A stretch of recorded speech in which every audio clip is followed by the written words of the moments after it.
श्री साई सच्चरित्र अध्याय 47 पुनर्जन्म वीरभद्रप्पा और चन्न बसप्पा की वार्ता। गत अध्याय में बाबा द्वारा बताई गई 2 बकरों के पूर्व जन्मों की वार्ता थी। इस अध्याय में कुछ और भी पूर्व जन्मों की स्मृतियों का वर्णन किया जाता है। प्रस्तुत कथा वीरभद्रप्पा और चन्न बसप्पा के संबंध में है। प्रस्तावना। हे त्रिगुणातीत ज्ञान अवतार श्री साईं, तुम्हारी मूर्ति कितनी भव्य और सुंदर है। हे अंतर्यामिन, तुम्हारे श्रीमुख की आभा धन्य है। उसका क्षण मात्र भी अवलोकन करने से पूर्व जन्मों के समस्त दुखों का नाश होकर सुख का द्वार खुल जाता है। परंतु हे मेरे प्यारे श्री साईं, यदि तुम अपने स्वभाववश ही मुझे कृपा कटाक्ष करोगे तभी उसकी कुछ आशा हो सकती है।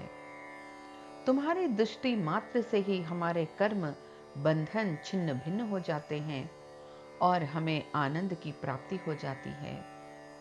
गंगा में स्नान करने से समस्त पाप नष्ट हो जाते हैं, परंतु गंगा माई भी संतों के आगमन की सदैव उत्सुकता पूर्वक राह देखती रहती है और वे कब पधारें और मुझे अपनी चरण रज से पावन करें। श्री साई को संत चूड़ामणि हैं। अब उनके द्वारा ही हृदय पवित्र बनाने वाली यह कथा सुनो। सर्प और मेंढक। श्री साई बाबा ने कहा, एक दिन प्रातःकाल 8 बजे जलपान के पश्चात मैं घूमने निकला। चलते चलते मैं एक छोटी सी नदी के किनारे पहुंचा। मैं अधिक थक चुका था, इस कारण वहां बैठकर कुछ विश्राम करने लगा। कुछ देर के पश्चात ही मैंने हाथ पैर धोए और स्नान किया। तब कहीं मेरी थकावट दूर हुई और मुझे कुछ विश्रांति का अनुभव होने लगा। उस स्थान से एक पगडंडी और बैलगाड़ी के जाने का मार्ग था, जिसके दोनों ओर सघन वृक्ष थे। मलय बयार मंद मंद बह रही थी। मैं चिलम भर ही रहा था कि इतने में मेरे कानों में एक मेंढक के बुरी तरह टर्राने की ध्वनि पड़ी। मैं चकमक सुलगाना भी रहा था कि इतने में एक यात्री वहां आया और मेरे समीप आकर मुझे प्रणाम किया और घर पर पधार कर भोजन तथा विश्राम करने का आग्रह करने लगा। उसने चिलम सुलगाकर मेरी ओर पीने के लिए बढ़ाई। मेंढक के टर्राने की ध्वनि सुनकर वह उसका रहस्य जानने के लिए उत्सुक हो उठा। मैंने उसे बतलाया कि एक मेंढक कष्ट में है, जो अपने पूर्व जन्म के कर्मों का फल भोग रहा है। पूर्व जन्म के कर्मों का फल इस जन्म में भोगना पड़ता है, अतः अब उसका चिल्लाना व्यर्थ है। एक कश लेकर उसने चिलम मेरी ओर बढ़ाई। थोड़ा देखूं तो आखिर बात क्या है, ऐसा कहकर वह उधर जाने लगा। मैंने उसे बतलाया कि एक बड़े सांप ने एक मेंढक को मुंह में दबा लिया है, इस कारण वह चिल्ला रहा है। दोनों ही पूर्व जन्म में बड़े दुष्ट थे और अब इस शरीर में अपने कर्मों का फल भोग रहे हैं। आगंतुक ने घटना स्थल पर जाकर देखा कि सचमुच एक बड़े सर्प ने एक बड़े मेंढक को मुंह में दबा रखा है। उसने वापस आकर मुझे बतलाया कि लगभग घड़ी 2 घड़ी में ही सांप मेंढक को निगल जाएगा। मैंने कहा, नहीं, यह कभी नहीं हो सकता। मैं उसका संरक्षक पिता हूं और इस समय यहां उपस्थित हूं। फिर सर्प की क्या सामर्थ्य है कि मेंढक को निगल जाए? क्या मैं व्यर्थ ही यहां बैठा हूं? देखो, मैं अभी उसकी किस प्रकार रक्षा करता हूं। दोबारा चिलम पीने के पश्चात हम लोग उस स्थान पर गए। आगंतुक डरने लगा और उसने मुझे आगे बढ़ने से रोका कि कहीं सर्प आक्रमण न कर दे। मैं उसकी बात की उपेक्षा कर आगे बढ़ा और दोनों से कहने लगा, अरे वीरभद्रप्पा, क्या तुम्हारे शत्रु को पर्याप्त फल नहीं मिल चुका है, जो उसे मेंढक की और तुम्हें यह सर्प की योनि प्राप्त हुई है? अरे, अब तो अपना वैमनस्य छोड़ो, यह बड़ी लज्जाजनक बात है। अब तो इस ईर्ष्या को त्यागो और शांत से रहो। इन शब्दों को सुनकर सर्प ने मेंढक को छोड़ दिया और शीघ्र ही नदी में लुप्त हो गया। मेंढक भी कूदकर भागा और झाड़ियों में जा छिपा। उस यात्री को बड़ा अचंभा हुआ। उसकी समझ में न आया कि बाबा के शब्दों को सुनकर सांप ने मेंढक को क्यों छोड़ दिया और वीरभद्रप्पा व चन्न बसप्पा कौन थे। उनके वैमनस्य का कारण क्या था। इस प्रकार के विचार उसके मन में उठने लगे। मैं उसके साथ उसकी वृक्ष के नीचे लौट आया और धूम्रपान करने के पश्चात उसे इसका रहस्य सुनाने लगा। मेरे निवास स्थान से लगभग 4-5 मील की दूरी पर एक पवित्र स्थान था, जहां महादेव का एक मंदिर था। मंदिर अत्यंत जीर्ण शीर्ण स्थिति में था, सो वहां के निवासियों ने उसका जीर्णोद्धार करने के हेतु कुछ चंदा इकट्ठा किया। पर्याप्त धन एकत्रित हो गया और वहां नित्य पूजन की व्यवस्था कर मंदिर के निर्माण की योजनाएं तैयार की गईं। एक धनाढ्य व्यक्ति को कोषाध्यक्ष नियुक्त कर उसको समस्त कार्य की देखभाल का भार सौंप दिया गया। उसको कार्य व्यय आदि का यथोचित विवरण रखकर ईमानदारी से सब कार्य करना था। सेठ तो एक उच्च कोटि का कंजूस था। उसने मरम्मत में अत्यंत अल्प राशि व्यय की। इस कारण मंदिर का जीर्णोद्धार भी उसी अनुपात में हुआ। उसने सब राशि व्यय कर दी तथा कुछ अंश स्वयं हड़प लिया और उसने अपनी गांठ से एक पाई भी व्यय न की। उसकी वाणी अधिक रसीली थी, इसलिए उसने लोगों को किसी प्रकार समझा बुझा लिया और कार्य पूर्ववत ही अधूरा रह गया। लोग फिर संगठित होकर उसके पास जाकर कहने लगे, सेठ साहेब, कृपया कार्य शीघ्र पूर्ण कीजिए। आपके प्रयत्न के अभाव में यह कार्य पूर्ण होना कदापि संभव नहीं। अतः आप पुनः योजना बनाइए, हम और भी चंदा आपको वसूल करके देंगे। लोगों ने पुनः चंदा एकत्रित कर सेठ को दे दिया। उसने रुपये तो ले लिए, परंतु पूर्ववत ही शांत बैठा रहा। कुछ दिनों के पश्चात उसकी स्त्री को भगवान शंकर ने स्वप्न दिया कि उठो और मंदिर पर कलश चढ़ाओ। जो कुछ भी तुम इस कार्य में व्यय करोगी, मैं उसको 100 गुना अधिक तुम्हें दूंगा। उसने यह स्वप्न अपने पति को सुना दिया। सेठ भयभीत होकर सोचने लगा कि यह कार्य तो ज्यादा रुपये खर्च कराने वाला है, इसलिए उसने यह बात हंसकर टाल दी कि यह तो एक निरा स्वप्न ही है और उस पर भी कहीं विश्वास किया जा सकता है। यदि ऐसा होता तो महादेव मेरे समक्ष ही प्रकट होकर यह बात मुझसे न कह देते। मैं क्या तुमसे अधिक दूर था? यह स्वप्न शुभदायक नहीं। यह तो पति पत्नी के संबंध बिगाड़ने वाला है, इसलिए तुम बिल्कुल शांत रहो। भगवान को ऐसे द्रव्य की आवश्यकता ही कहाँ, जो दानियों की इच्छा के विरुद्ध एकत्र किया गया हो।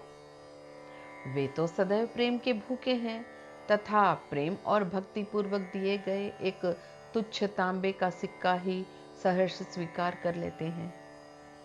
महादेव ने पुनः सेठानी को स्वप्न में कह दिया कि तुम अपने पति की व्यर्थ बातों और उनके पास संचित धन की ओर ध्यान न दो और न उनसे मंदिर बनवाने के लिए आग्रही करो। मैं तो तुम्हारे प्रेम और भक्ति का ही भूखा हूं। जो कुछ भी तुम्हारी व्यय करने की इच्छा हो, सो अपने पास से करो। उसने अपने पति से विचार विनिमय करके अपने पिता से प्राप्त आभूषणों को विक्रय करने का निश्चय किया।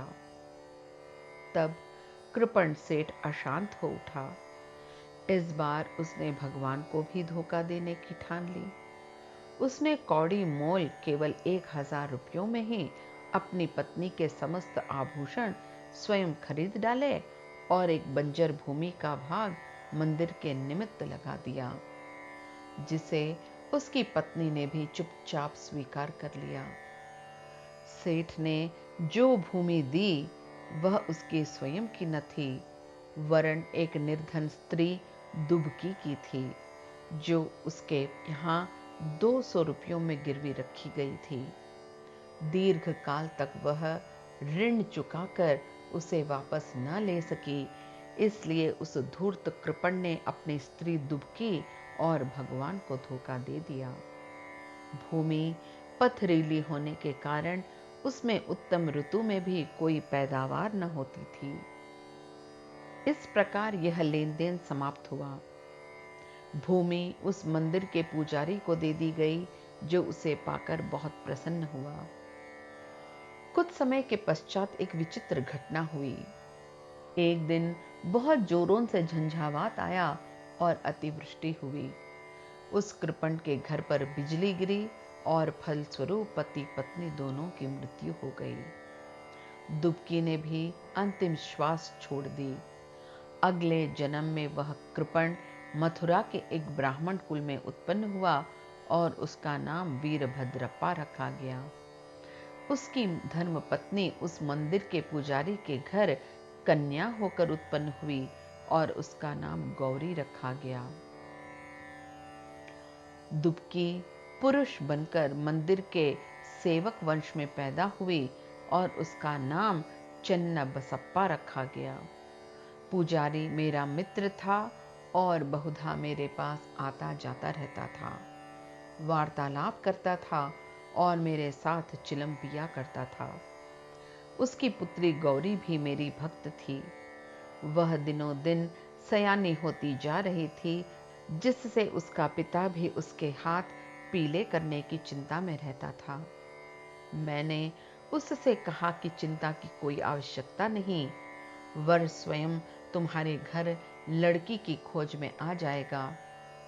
कुछ दिनों के पश्चात ही उसी की जाति का वीरभद्रप्पा नामक एक युवक भिक्षा मांगते मांगते उसके घर पहुंचा। मेरी सम्मति से गौरी का विवाह उसके साथ संपन्न हो गया। पहले तो वह मेरा भक्त था, किंतु अब वह कृतघ्न बन गया। इस नूतन जन्म में भी उसकी धन तृष्णा नष्ट न हुई। उसने मुझसे कोई उद्योग धंधा सुझाने को कहा, क्योंकि इस समय वह वैवाहिक जीवन व्यतीत कर रहा था। तभी एक विचित्र घटना हुई। अचानक ही प्रत्येक वस्तुओं के भाव ऊंचे चढ़ गए।